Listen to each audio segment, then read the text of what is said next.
అందరికీ హాయ్ అండి. Welcome back to Karna vlogs. నేను మీ కరుణక్కనండి. ఈరోజైతే నేను చేపల ఫ్రైతోనైతే వచ్చేసానండి. మా ఇంట్లో నేను చేపల ఫ్రై ఇలాగే చేస్తానండి. మీరు ఎలా చేస్తారో నాకు ఒక చిన్న కామెంట్ పెట్టండి.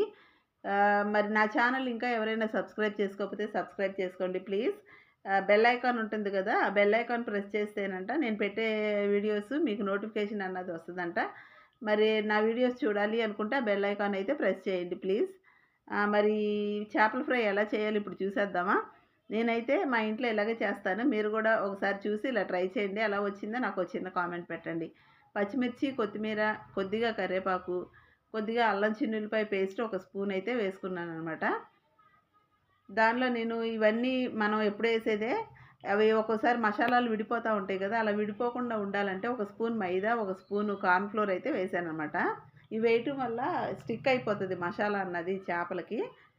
ఇప్పుడు ఇందులో నేను ఒక స్పూన్ కారమను, కొద్దిగా సాల్ట్ రుచికి తగినంత సాల్ట్ అయితే వేసుకున్నాను అనమాట. కొద్దిగా ధనియాలు, జీలకర్ర పొడి వేసాను.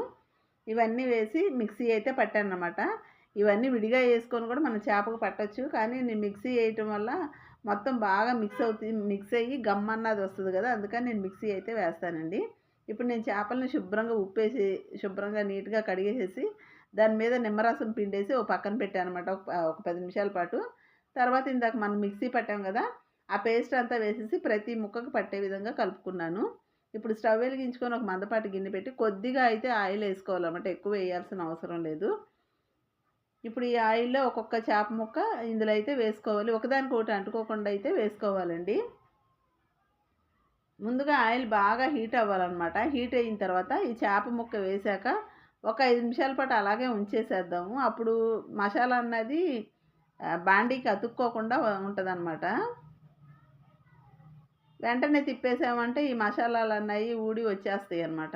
ఇలా ఫుల్లుగా వేగితే మసాలా అన్నది దానికి స్టిక్ అయిపోయి చక్కగా లోపలికి కూడా ఆ వేడంతా వెళ్ళి లోపల కూడా ముక్క అన్నది ఉడికి గట్టిగా ఉంటది. ఒక 2, 3 రోజుల దాకా ఇవైతే నిలవైతే ఉంటాయన్నమాట.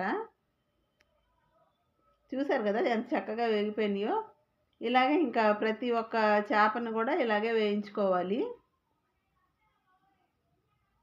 ముందు హై ఫ్లేమ్‌లో పెట్టి అలాగా ఏసేస్తే చేప అన్నది వెంటనే ఒక 5 నిమిషాల్లో వేగిపోతది గదా!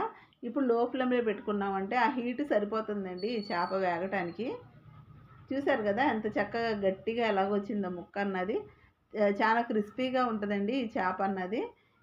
ఇలా చేసి పెడితే చాలా ఇష్టంగా తింటారన్నమాట పిల్లలు. ఇలాగా మనం దీన్ని సైడ్ డిష్‌గా పెట్టొచ్చు. లేదంటే స్నాక్ ఐటెమ్‌గా గూడా పిల్లలకి ఇవ్వొచ్చనమాట. చూసారు కదా ఎంత బాగా వచ్చిందో. మీరు కూడా ఒకసారి ట్రై చేయండి. ఈ ప్రాసెస్‌లో ఎలా వచ్చిందో నాకు ఒక చిన్న కామెంట్ పెట్టండి ప్లీజ్. నా ఛానల్ ఇంకా ఎవరైనా సబ్స్క్రైబ్ చేసుకోకపోతే సబ్స్క్రైబ్ చేసుకోండి. Thanks for watching.